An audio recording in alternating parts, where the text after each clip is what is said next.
자, 계속해서 오늘은 모세오경에 관한 개관입니다. 모세오경에 대해서 간단하게 우리가 이해를 하고 이제 다음 시간에 드디어 창세기로 넘어가도록 하겠습니다. 자, 모세오경은 이미 여러 차례 말씀드린 것처럼 유대인들은 모세오경을 토라라고 부른다 그랬어요. 율법서 토라. 그리고 이제 우리는 이제 모세오경이라고 부르고요. 영어로는 펜타튜크라고 합니다. 펜타튜크. 자, 이 토라는 우리가 이제 translated as law, 율법서로 이제 우리가 번역을 합니다. law. 이 law 하면은 우리 한국 사람들이 law라고 발음하는 사람들이 많은데 law가 아니죠. 뭐라 그래요? 그 law school을 law school이라고 그래야 되는데 우리 한국 사람들 중에는 law school 그러는 사람들이 많아요. law school은 수준 낮은 학교가 law school이에요. law school입니다. 발음이 구부러지는 게 없어요. 그냥 law school이에요. 자, 토라는 law입니다. law, 율법. 율법이나 법률이나 이제 같은 거죠. 그러니까 law입니다. 자, 두 번째 영어로 이제 펜타튜크는 펜타튜크라는 이 말은 펜타투코스라는 말에서 나왔어요. 근데 그 펜타투코스라는 말은 헬라어입니다. 그리스어예요. 그래서 거기 제가 GK라고 붙여놨죠. 이게 그릭을 이제 그렇게 표시한 겁니다. 그런데 이 펜타튜크라는 말, 그러니까 유대인들은 펜타튜크라고 안 불러요. 뭐라고 부른다고요? 토라라고 부른다고 그랬습니다. 그러나 이제 펜타튜크라는 말의 뜻은 원래 five scrolls 이런 뜻이에요.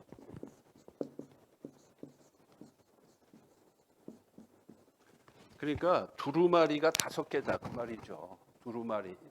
그러니까 이제 창세기가 하나고 그다음에 출애굽기가 하나고 레위기 민수기 신명기 그래서 이제 five scrolls 또는 five rolls 이런 뜻이에요. 펜타튜크라는 말 자체가 그냥 우리가 참고로 알고 계시면 되겠고요. 자, 그 밑에 Unity of Pentateuch 해가지고 첫째로 backbone입니다. 그러니까 모세오경 전체를 꿰뚫고 있는 하나의 등줄기. 그걸 세 가지로 설명을 해놓았어요. 자, 모세오경의 가장 그러니까 쉽게 얘기하면 골자가 뭐냐 이게. 골자가 세 가지인데요. 첫째 1번. 첫째는 God chose Abraham.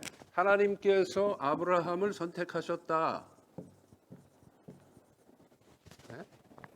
God chose Abraham and his descendants.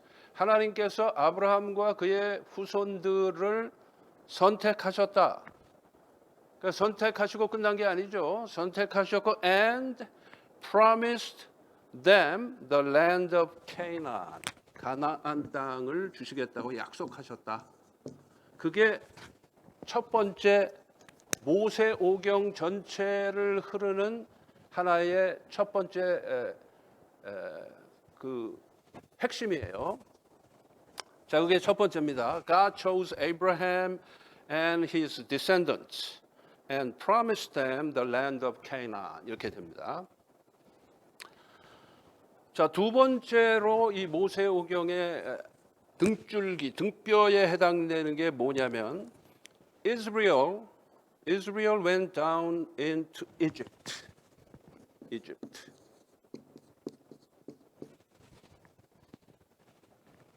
And fell into 그다음에 뭘까요?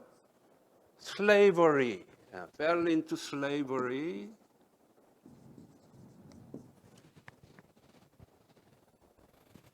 자, 이스라엘 백성들이 애굽으로 갔고 그리고 거기에서 노예가 되었다. 노예 신세로 전락했다. 그 얘기죠. From which the Lord delivered them. 그런데 그 애굽으로부터 여호와께서 그들을 구원해내셨다. 그게 모세오경 전체를 흐르는 두 번째 백보운입니다. 자, 그 다음에 세 번째 backbone은 뭐냐? God brought Israel into Canaan. 다시 Canaan이라고 쓰시면 돼요. God brought Israel into Canaan as promised. 하나님께서는 약속하신 대로 누구와 약속을 했죠? 아브라함과 약속하고 이삭과 약속하고 요셉하고도 약속하고 야곱하고도 약속하고 요셉하고도 약속하고 그리고 그 후에는 이스라엘 백성 전체에게 약속하신 바처럼 결국은 약속의 땅, 젖과 꿀이 흐르는 가나안 땅으로 이스라엘 백성들을 인도하셨다. 이게 이제 이 세 가지가요. 모세오경의 아주 핵심적인 내용입니다. 그래서 그것을 항상 염두에 두고 창세기부터 신명기까지를 읽어야 돼요. 우리가 읽을 때 그 큰 그림 속에서 이제 부분을 이해하게 되는 거죠. 자, 그러면 그 다음에 2번으로 넘어가서 이 모세오경 안에 흐르는 굵직한 6개의 하나의 핵심적인 개념이 있습니다. 6개. 제가 여러분들이 이렇게 이 엄청난 비를 뚫고 이렇게 오실 정도의 열정을 가지신 줄 알았으면 제가 상품을 준비해 왔어야 되는데 6개 상품을 6개를 제가 준비해 왔어야 되는데 못한 거를 제가 아쉽게 생각하면서 또 한편으로는 다행스럽게 생각합니다. 자, 그 6개가 뭘까요? 모세오경을 꿰뚫고 흐르는 아주 중요한 키워드를 한번 생각해 보세요. 6개의 키워드를 생각해 본다면 어떤 게 있을까요? 제일 먼저 대답하시는 사람이 가장 유리합니다. 왜냐하면 시간이 갈수록 답은 줄어드니까 6개 중에 하나만 딱 맞추시면 되잖아요. 중요한 게 뭐예요? 모세오경에서 중요한 네? 택하셨다. 맞았습니다. election. 그걸 이제 election이라고 그러죠. 선택. 이거 봐요. 첫 번째 얘기하시는 분은 맞을 확률이 굉장히 크잖아요. 정답을 말씀하셨어요. election입니다. 선택. 하나님께서 이스라엘을 하나님의 백성으로 선택하셨다. 이게 모세오경의 아주 핵심적 개념 중에 하나입니다. 그래서 이걸 빌딩 블록스, 모세오경이라는 이 컨텐츠를 형성하는 하나의 빌딩 블록에 해당됩니다. 일렉션. 자, 그다음에 또 뭐가 있을까요? 두 번째 답도 확률이 높아요. 틀릴 확률보다 맞을 확률이 높아요. 그러니까 과감하게 그냥 생각나시면 대답을 하시면 오늘 히트 치시는 거예요. 뭐 앞에 계신 분들만 대답하실 일이 아니고 뒤에 계신 분들. 뭘까요? 네? 딜리버리. 예? 자신이 없으신데 딜리버리가 아니고 거의 맞추셨는데 거의 맞추셨는데 deliverance 구원 구속 구원 구속 이게 당연히 그렇죠. 모세오경 전체를 이렇게 우리가 하나님의 천지 창조부터 시작해가지고 신명기 끝까지로 이렇게 본다면 그 안에 하나의 중심을 이루는 큰 사건이 있습니다. 그 사건이 뭘까요? 그 중간쯤에 큰 사건이 하나 있죠. 그게 뭘까요? 출애굽이라는 사건이죠. 그 출애굽은 하나님의 이스라엘 백성들의 구원의 핵심적 사건이 출애굽이거든요. 그러니까 그 구약에서의 출애굽은 신약에서 뭐하고 서로 비교된다? 예수 그리스도의 십자가에서의 죽으심과 부활. 그게 엑소더스하고 서로 비교되는 사건이죠. 그렇죠? 그러니까 구약에서 가장 중요한 사건은 출애굽이에요. 신약에서 가장 중요한 사건은 예수님의 십자가의 죽으심과 부활이고. 근데 그 두 개가 의미적으로 통한다 이거예요. 뭐냐? 구원이다 이거예요. 출애굽 사건은 여호와 하나님께서 이스라엘 백성을 구원하신 거고 예수님의 십자가와 부활은 뭐예요? 온 인류를 구원하신 사건이고. 근데 그게 의미적으로 서로 통한다 이거죠. 예?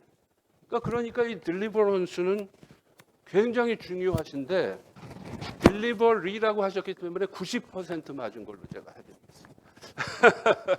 오케이. 그다음에 뭐가 있을까요?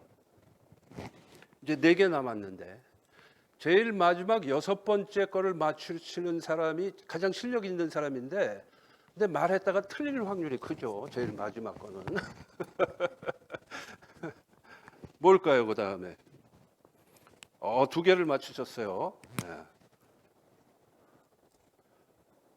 일렉션하고 딜리버런스를 맞추셨어요. 그다음에 또 뭐가 있어요? 한번 그 출애굽 모세오경의 내용을 이렇게 머릿속으로 떠올려 보시면 하고 딱 나올 게 있죠.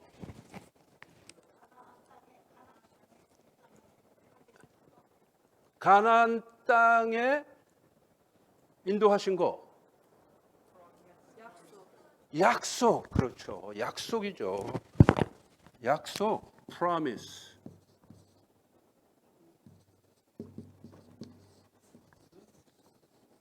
promise죠. 하나님께서 이스라엘 백성들을 아까 그 백보운에서 나왔잖아요.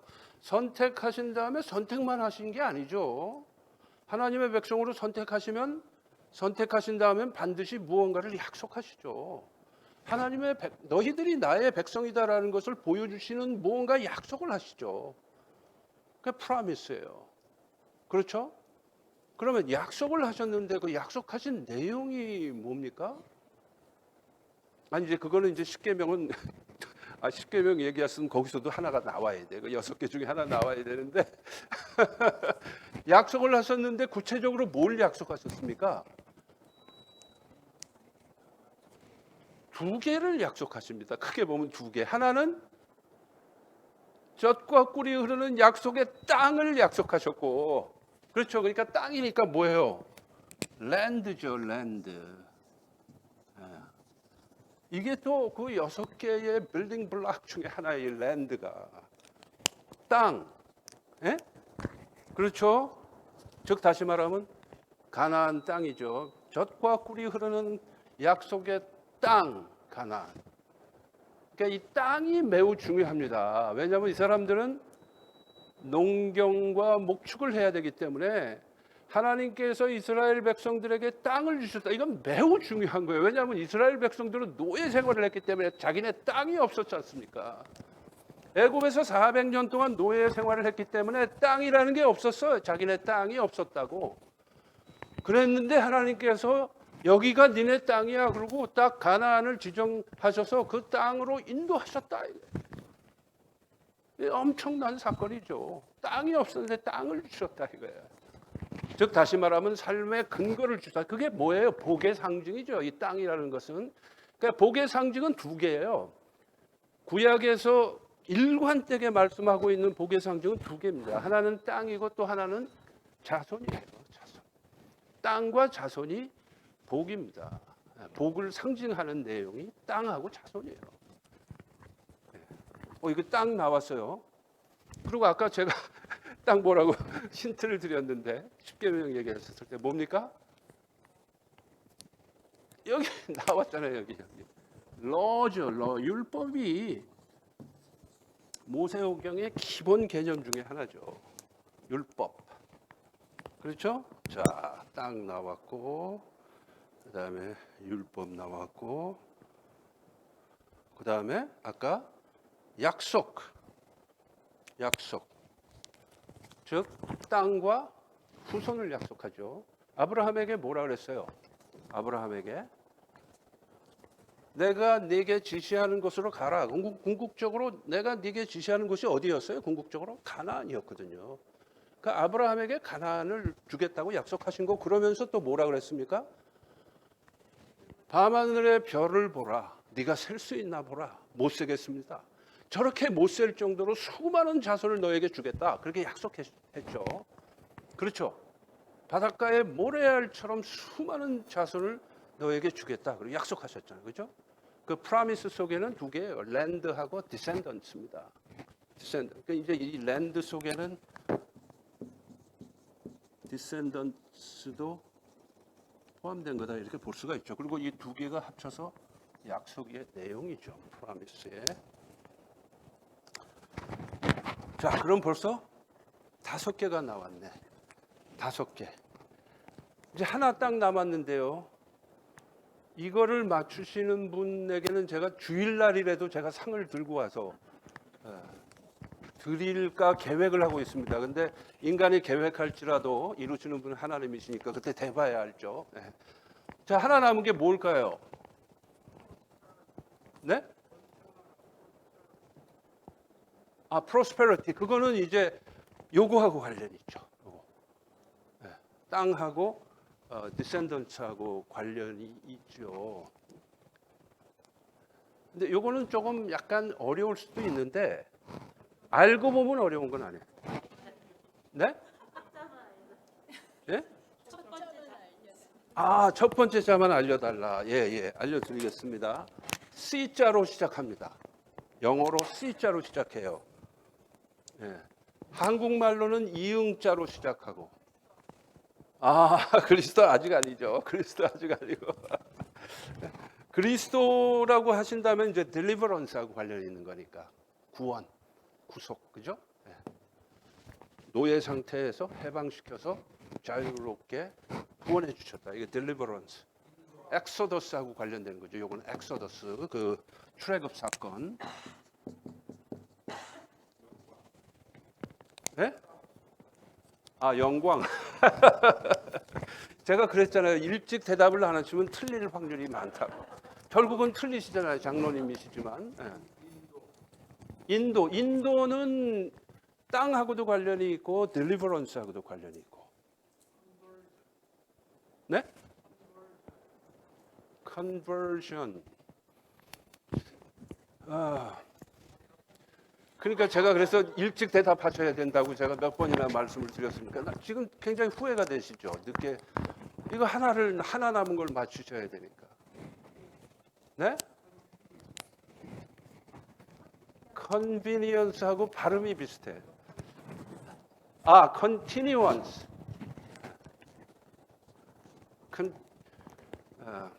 그냥 제가 답을 말씀드리는 게 제가 뱃속이 편할 것 같아요. 네. 아시면은 제가 말씀을 드리면 금방 하고 아실 거예요.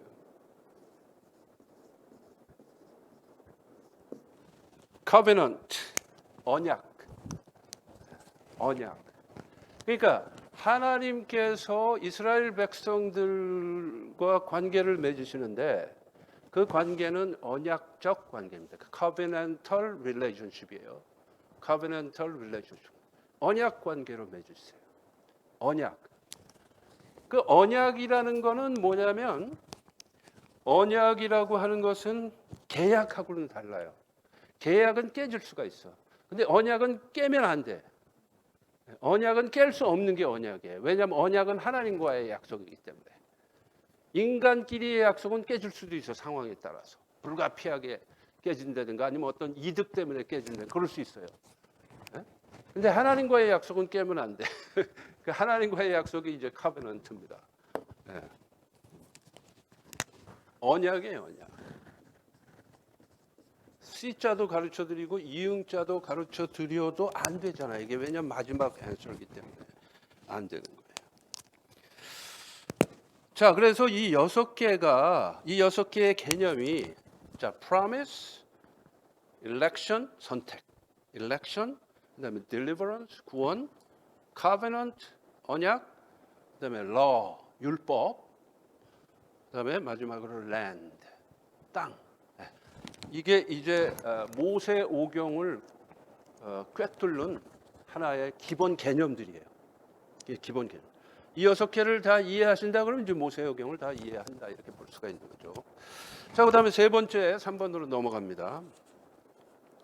그래서 아까 말씀드린 것처럼 그럼 역사상에 있어서 이 모세오경의 역사적 사건으로서의 중심되는 사건이 뭐라 그랬습니까? 핵심적 사건, 포커스는 뭐라고요? The Exodus죠. Exodus. The Exodus.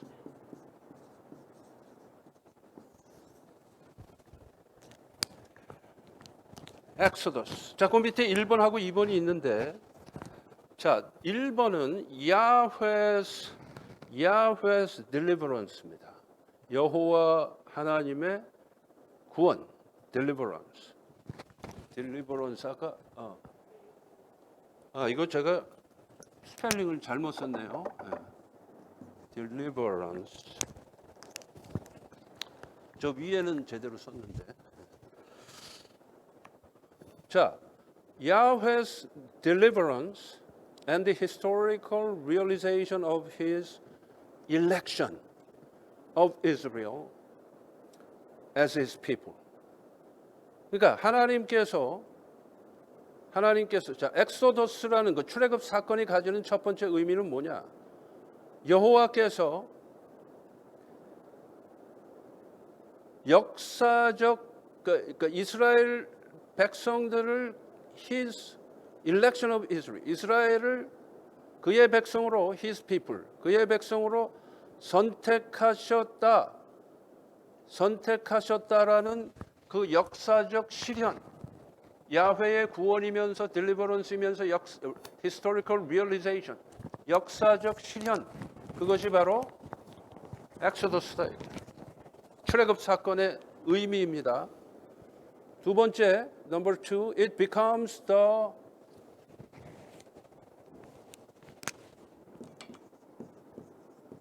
모델, model. It becomes the model to which other saving deeds are likened. 그러니까 출애굽 사건이 하나의 여호와 하나님의 구원의 모델처럼 된 거예요. 모델처럼. 그래가지고 그 이후에 나타나는 여호와 하나님의 구속적 행위들, 여호와 하나님의 구속적 사건들의 하나의 모범이 뭐냐? 출애굽이에요. 출애굽. 그러니까 홍해가 갈라지면서 이스라엘 백성들을 구원해낸 그 사건하고 나중에 요단강이 갈라지면서 가나안으로 입성하는 사건의 유사성이 있죠. 그러니까 그거는 뭐냐? 출애굽 사건이 요단강이 갈라지면서 가나안에 입성하는 사건의 하나의 모델이 된 거예요. 모델이. 그러니까 출애굽 사건이 예수 그리스도께서 온 인류를 위해서, 출애굽은 이스라엘을 위해서 행하신 하나님의 행함이고요. 그것이 모델이 돼가지고 온 인류를 위한 출애굽 사건이 바로 예수 그리스도께서 십자가에서 우리를 위해서 죽어주시고 사망 권세를 이기시고 부활하셨다. 라는 사건이 되는 것입니다. 이해가 가시죠? 그래서 출애굽 사건은 하나의 모든 하나님의 구속적 행함의 모델이 됐다. 그 얘기예요.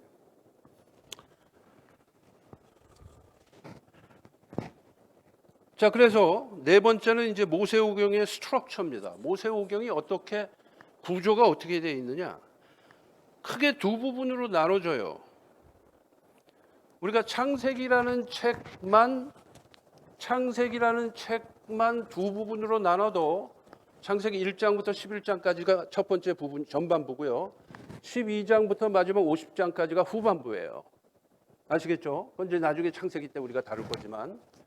그런데 모세오경 전체를 두 부분으로 나눠도 창세기 1장에서 11장이 전반부고 창세기 12장에서 신명기 끝까지가 후반부라고 보시면 돼요. 내용상 그렇게 됩니다.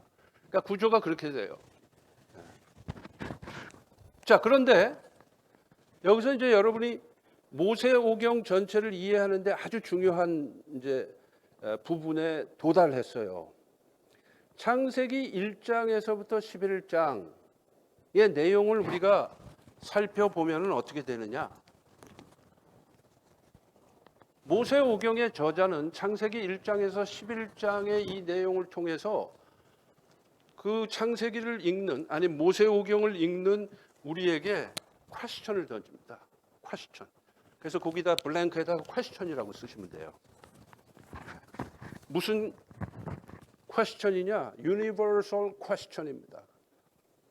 유니버설 퀘스천. 그럼 그게 창세기 1장에서 11장을 창세기에서는 뭐라 그러냐면요. 선족장 시대라 그래요. 선족장 시대.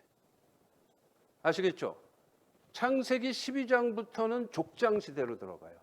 첫 번째 족장이 누구였죠?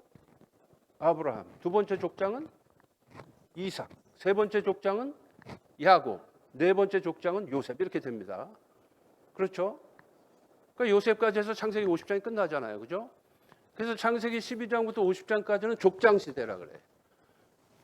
그런데 창세기 1장에서 11장은 족장 시대가 도래하기 전 시대이기 때문에 선족장 시대라 그래요. 선족장 시대.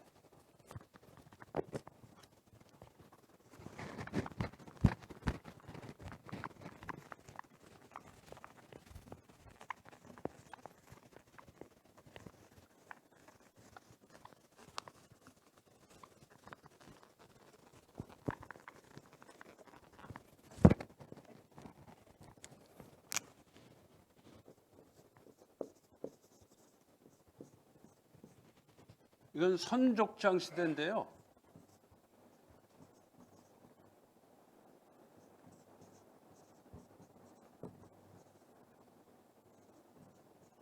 이 족장을 patriarch이라고 합니다. 영어로. patriarch. 그러니까 선족장 시대는 pre-patriarchal period라고 그래요.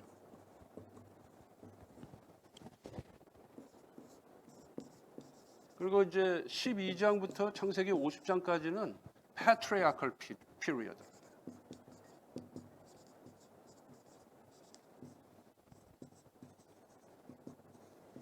족장 시대.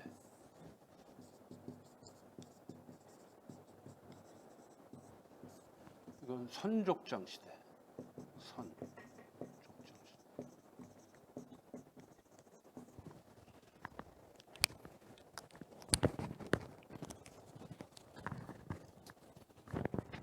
선사 시대, prehistoric age 그러잖아요.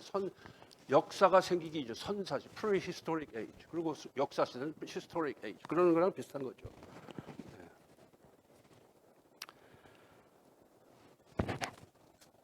자, 그래서 창세기 1장에서 11장을 통해서 하나님께서는 그 모세 오경을 읽는 사람들에게 큰 질문을 하나 던집니다. 아주 유니버설 퀘스천을 하나 던져요. 그러니까 보편적 질문을 하나 던지는데 그 보편적 질문을 던지기 위해서 나오는 내용들이 뭐냐면은 제일 처음에 자, 그 퀘스천이라고 여러분 쓰신 그 다음 줄이요. Garden of 뭘까요? Garden of Eden이죠. 에덴. 자, 에덴 동산에서 무슨 일이 발생했습니까? 에덴 동산에서 자, 하나님께서 천지를 창조하시고 그다음에 천지를 창조하시는 클라이맥스가 인간을 창조하신 거고 인간을 창조하신 다음에 무슨 사건이 있었죠? 큰 사건이 있었죠. 아담과 하와가 하나님과의 언약적 관계, covenantal relationship을 깨고 covenantal relationship이 깨지면은 그건 죄가 되는 겁니다. 깨고 뭘 했습니까? 선악과를 따서 먹었죠. 그게 소위 말해서 타락이죠. 타락. The fall입니다. 타락이에요. 자, 에덴 동산에서 인류의 타락이 시작됐습니다. 에덴 동산은 천국과 같은 곳인데 그 천국과 같은 곳에서 covenantal relationship이 깨지면서 그 타락의 모습을 보입니다. 그래서 인간은 죄인이 됩니다. 죄인이 되고 나서 그 아담과 하와가 죄인이 되었다라는 하나의 결과로서의 사건이 그 다음에 fratricide.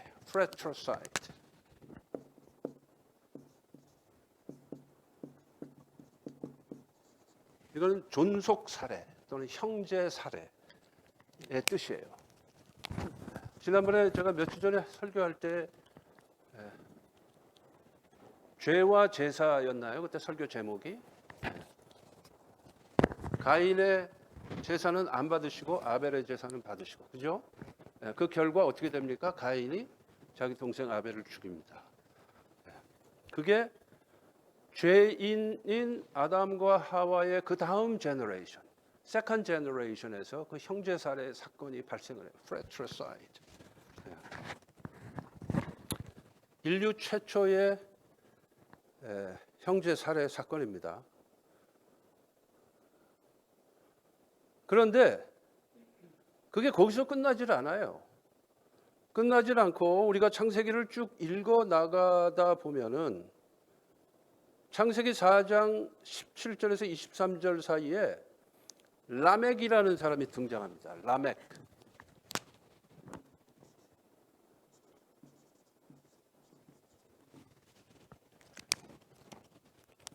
라멕이 한 유명한 말이 있어요. 그 창세기에 보면 나오는데 뭐라 그럽니까? 라멕이. 한번 찾아보세요. 4장. 예? 그렇죠. 예. 가인에게 잘못하는 사람은 벌이 7배일진데 나 라멕을 누구든지 건드리기만 해봐. 내가 벌을 77배를 내릴 거야. 근데 묘한 게 하나님께서 가인을 보호하시기 위해서 비록 가인이 끔찍한 죄를 지어서 온 세상을 유리하고 방황하면서 살게 되었지만 하나님께서 그런 가인조차도 하나님의 sustaining grace, 하나님의 그 여전히 남아있는 그 은혜로 그 가인을 보호하시기 위해서 누구든지 가인을 해치면 벌이 7배가 되리라고 선언을 하시면서 가인을 보호해 주시죠, 하나님께서. 그런데 이 라멕은 자기가 자기를 위해서 누구든지 나 라멕을 건드리면 벌이 77배 1이로다라고 선언을 해요. 그러면서 그 라멕이 한 그 말들을 자세히 여러분들께서 읽어보시면 무슨 얘기냐? 나를 건드리는 사람은 누구든지 가차없이 다 처단하겠다. 소위 그걸 이제 그 옆에다가 murderous vengeance 이렇게 써놨습니다만은 복수하겠다. 가인은 그냥 한 사람을 자기 형제 한 사람을 죽였는데 이 라멕은 누구든지 건드리면 다 죽이겠다. 이런 선언을 한 거예요. 자, 그러면 여기서 잘 보시면 자, 에덴 동산에서의 타락 이후에 인간의 죄가 발전을 해서 형제 살해로 발전이 됩니다. 그런 다음에는 이제 그냥 1대1 개인 관계가 아니고 누구든지 나를 건드리면 내가 복수하겠다라는 걸 선언하는 사람이 라멕이에요. 그럼 무슨 얘기냐? 인간의 죄성이 깊어지고 넓어지는 것을 보여주고 있는 거예요. 창세기 기자는. 그렇죠? 네. 그게 이제 라멕스 송 이렇게 쓰시면 돼요. 그걸 또 그런 선언을 노래를 지어갖고 또 라멕이 부릅니다. 그래 참 뭐라고 표현이 안 되는 일이죠. 그러다가 우리가 창세기를 더 읽어 나가면 general corruption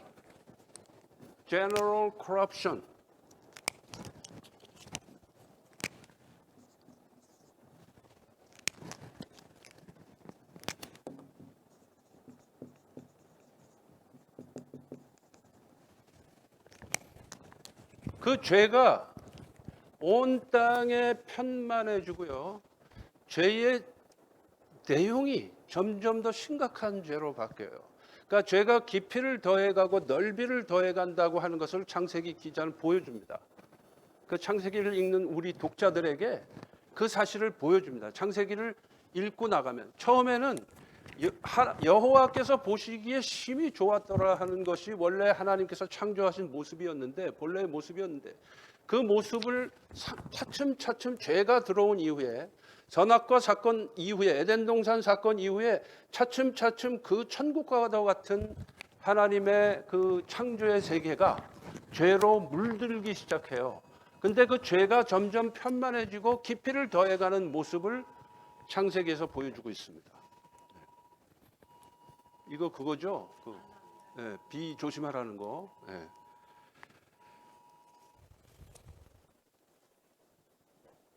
그래서 general corruption of mankind.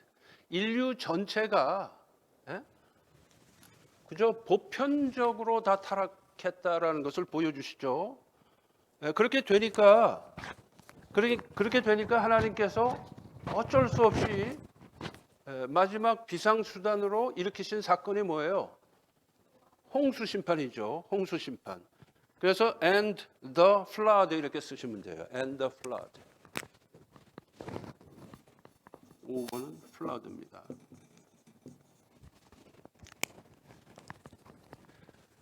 그래서 여호와 하나님께서 노아의 가족 몇 명이죠? 8명. 노아의 가족 8명. 노아와 부인, 그 다음에 셈과 부인, 함과 부인, 야벳과 부인 해갖고 8명만 남기고 다 심판을 하십니다. 물로 다 심판을 하세요. 그리고 나서 그 노아의 방주 위에서 수백 일 동안 간신히 목숨을 건지고 물 위를 떠돌면서 간신히 목숨을 물론 그것도 하나님의 sustaining grace, 하나님의 은혜죠. 여전히 남아있는 하나님의 은혜. 인간은 점점 더 타락하고 그 죄가 깊이를 더해가고 넓이를 더해가지만 하나님께서는 끝까지 기회를 주시고 기다려 주시죠. 인간이 회개하도록. 그런데 회개를 안 하는 거예요. 그러니까 여호와 하나님께서 홍수로 심판하시잖아요. 심판하시지만은 온 인류를 다 멸절시키지 않고 8명을 남겨놓으시죠. 그래서 이 노아의 가족들이 방주에서 나왔을 때 여호와 하나님께서 뭐라 그래요? 그 사람들을 향해서 뭐라 그럽니까? 생육하고 번성하라. 근데 생육하고 번성하라는 원래 여호와 하나님께서 아담과 이브를 향해서 주신 명령이었죠. 그렇죠? 그걸 보고 이제 뭐라 그러냐면 창조의 정원 명령이라 그래요.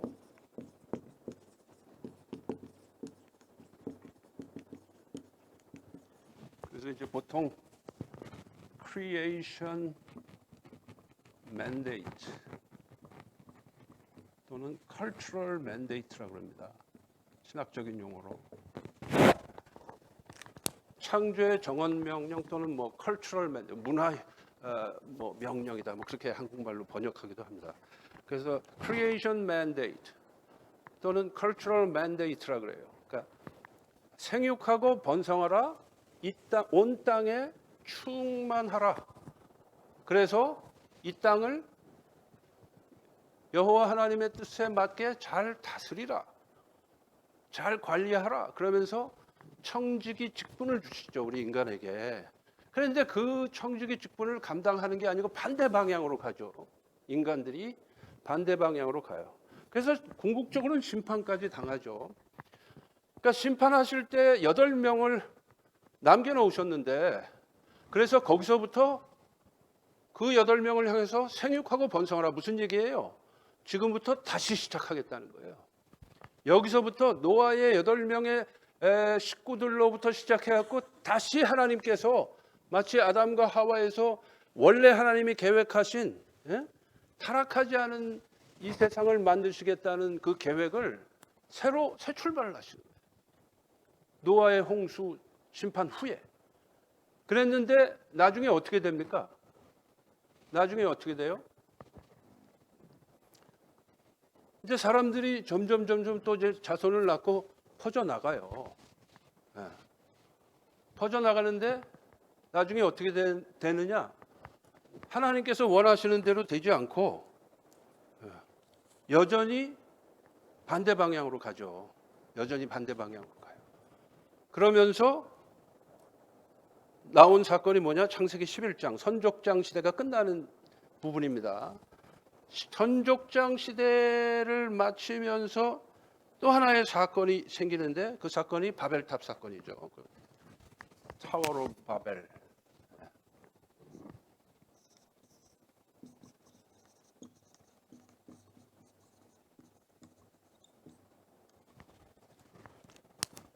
바벨탑 사건. 자, 바벨탑을 만들게 된 하나의 그러니까 바벨탑이라고 하는 것이 건설될 수 있는 이유가 뭐냐면요. 위대한 발명 하나하고 위대한 발견 하나 때문이었어요. 위대한 발명은 뭐냐면 진흙을 구워서 벽돌을 만들었다라고 하는 발명입니다. 그 전까지는 그냥 흙벽돌 같은 걸로 건물을 쌓거나 아니면 돌로 건물을 쌓을 수밖에 없었어요. 그러나 그냥 흙벽돌, 우리 옛날에 어린 시절에 초가집 지을 때 썼던 그런 흙벽돌 집하고 이겨가지고 그거 갖고는 절대로 건물을 높게 못 쌓죠. 비가 오면은 무너집니다. 그렇죠? 내구성이 그렇게 길지 못해요. 그렇죠? 근데 그 옛날에 이 사람들이 흙을 구워서 흙을 구워가지고 내구성이 거의 반영구적인 그런 벽돌을 발명했다는 건 아주 위대한 발명이죠. 그 당시 사람들에게는 이 벽돌을 구워서 만들었다. 이거는 위대한 발명이에요. 그 사람들의 건축에 있어서는 완전히 획기적인 사건입니다. 그런데 거기에다가 위대한 발견이 또 하나 있어요. 그게 뭘까요? 역청을 발견한 거예요. 역청. 타르를 발견한 거예요. 아스팔트를 발견한 거예요. 아스팔트. 그건 무슨 얘기냐? 그 아스팔트가 무슨 역할을 합니까? 시멘트의 역할을 하죠. 그래가지고 벽돌을 발명하고 타르를 발견하는 이 위대한 발명과 위대한 발견이 합쳐져 가지고 바벨탑이라고 하는 아주 높은 탑을 쌓을 수 있게 된 거예요. 근데 그때 사람들이 뭐라 그러냐면은 바벨탑을 이제 건설하기 시작하면서 목표를 설정하죠. 그 목표가 뭐예요? 우리가 이 탑을 쌓아서 어떻게 하자? 하늘에 닿게 하자. 하늘에 닿게 하자. 왜 하늘에 닿게 하려고 했을까요? 하늘에 닿게 하자는 목적이 뭐였을까요? 하나님과 한번 필적해보자. 하나님하고 한번 겨뤄보자. 라는 그 소위 말해서 교만의 상징도 되고, 바벨탑은 인류의 교만의 상징. 근데 그것도 한 사람이 그런 게 아니고 집단으로 단결해갖고 그렇게 했습니다. 집단으로 단결해서 바벨탑을 쌓습니다. 그런데 창세기에 자세히 기록은 안 되어 있지만 히든 리즌이 또 하나 있어요. 히든 리즌이 또 하나 있어요. 하늘에 닿는다는 것은 무엇을 의미하느냐? 이 바벨탑을 구름 위까지 올리겠다는 얘기입니다. 구름 위까지 올리면 어떻게 됩니까? 혹시 여호와 하나님이 또 홍수로 심판하셔도 우리는 끄떡없다. 야. 구름 위까지 올리겠다 이게 바벨탑을. 야, 그 옛날에 말이에요. 그런 생각을 했다는 게 참 대단하다 그래야 되나요? 가소롭다 그래야 되나요? 근데 여호와 하나님께서 그 창세기를 읽어보면 위에서 이렇게 내려다보시면서 뭐라 그러시는지 알죠? 지금 쟤네들 저 밑에서 뭐 하는 거야? 지금 뭐 하고 있는 거야? 여호와 하나님께서 이렇게 내려다보고 What are they doing now? 그러시는 거예요. 그런 반응을 보이시는 거예요. 도대체 저기서 쟤네들 뭘 하고 있는 거냐? 그거 올려봤자지. 올려봤자죠. 여호와 하나님께서 한번 흔들어 버리시면 끝나는 건데 그거. 그렇죠? 이 팥죽을 옛날에 팥죽 끓여갖고 놔두면 위에가 이렇게 굳잖아요. 꾸덕꾸덕해지면서 굳잖아요. 그 위에다가 뭐 하나 올려놨다 이거예요. 그거와 똑같아요. 바벨탑이라는 게. 야, 우리가 여기다 뭘 세웠다. 근데 밑에서 끓이면 어떻게 돼? 그냥 무너지겠죠. 똑같은 거예요. 하나님께서 지진으로 흔들어 버리시면 그냥 무너지는 거지. 그건 아무것도 아니죠. 혹시 지진을 경험해 보신 분 있으십니까? 주로 동부에 경험해 보셨군요. 저는 LA에서 좀 살았기 때문에 지진을 몇 번 경험해 봤거든요. 밑에서 땅이 흔들흔들 하면은요, 딱 가장 먼저 드는 생각이 뭐냐면요, 대책 없다예요. 내가 디디고 있는 땅이 흔들릴 때에는 대책 없습니다. 네. 그걸 우리가 여러 가지로 적용할 수 있어요. 물리적으로만 적용할 수 있는 게 아니고 내가 의지하고 있는 어떤 대상인데 그게 흔들려 버리면 대책 없습니다. 그렇기 때문에 의지할 대상을 하나님으로 삼는 게 매우 중요한 거죠. 네. 자, 거기까지가 창세기 11장인데 그 창세기 1장에서 11장의 내용을 통해서 이 창세기 기자는, 모세오경의 기자는 퀘스천을 던집니다. 하나의 큰 질문을 하나 던져요. 그게 뭐냐면, 자, 그럼 어떻게 할 거냐 이거예요. Now what? 이제 어떻게 할 거냐. 인간이 이렇게까지 타락했는데 개인적으로 타락했고 그 개인적인 죄의 심각성이 점점 깊어지고 그 죄가 점점 널리 퍼져나갔는데 나중에는 이제 집단으로 죄를 짓기 위해서 서로 일치 단결해서 바벨탑을 쌓았다. 중간에 심판을 당했음에도 불구하고 그런 모습을 보입니다. 그러면서 창세기 11장은 끝나요. 그리고 나서 12장으로 넘어가면서 아브라함이 등장합니다.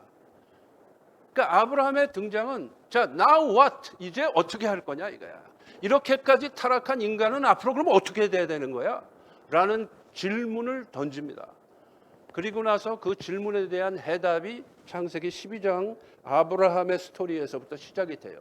그러면서 하나님께서 아브라함과 언약을 맺으시고 그다음에 이삭과 언약을 맺으시고 하는 그 쭉 족장들과의 관계를 통해서 나 여호와는 반드시 너희들을 구원할 것이고 너희들에게 복을 주겠다라는 그 약속을 지켜나가시는 모습을 직접 여호와 하나님께서 보여주시죠.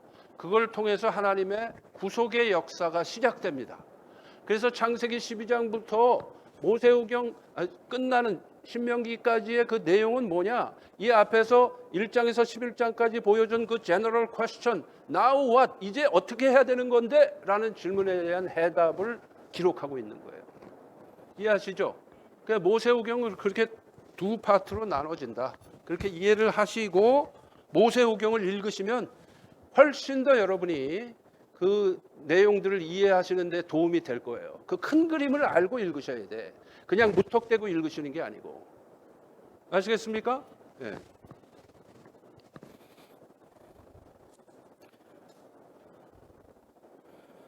자, 그래서 창세기 1장에서 11장은 유니버설 퀘스천에 해당된다면 창세기 12장에서 신명기 34장까지의 내용은 particularistic answer가 된다.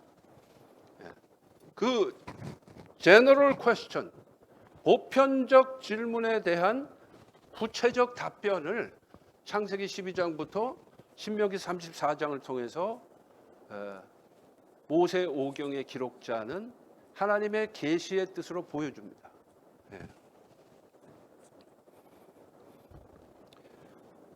그래서 그 창세기 12장에서 신명기 34장까지의 내용을 통해서 아브라함과 그 후에 나오는 족장들, 이삭, 야곱, 요셉, 족장들과의 관계를 통해서 하나님이 구원의 하나님이시다라는 걸 보여주시고 그 다음에 그 범위를 마치 인간들이 죄가 깊이를 더하고 넓이를 더하는 것처럼 하나님의 구속의 역사도 처음엔 1대1 관계에서 시작하는데 그것이 점점 범위를 넓혀가고 깊이를 더해가는 걸 보여주십니다. 그러면서 궁극적으로 이스라엘과의 관계로 디벨롭을 시키고 나중에는 어떻게 되느냐, 온 인류와의 관계로 디벨롭을 시키죠. 이해가 가시죠? 그런 그 빅 픽처를 보시고 우리가 이 모세오경을 이해해야 된다라는 것입니다.